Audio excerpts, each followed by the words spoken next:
Saudara, manajemen PSM Makassar hingga kini belum juga merilis nama pelatih baru mereka untuk kompetisi BRI Liga 1.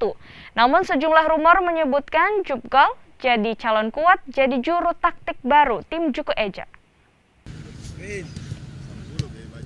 Putaran kedua BRI Liga 1 akan segera dihelat.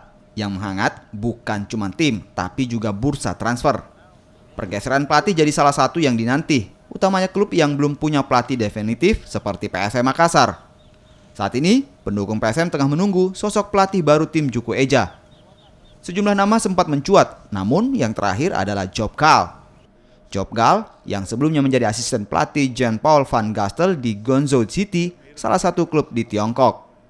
Sebagai pelatih, pria kelahiran Groningen itu lebih banyak menghabiskan karir kepelatihannya sebagai asisten dan caretaker. Namun, ia pernah menjadi pelatih kepala di Go Ahead Eagles dan juga FC Emmen.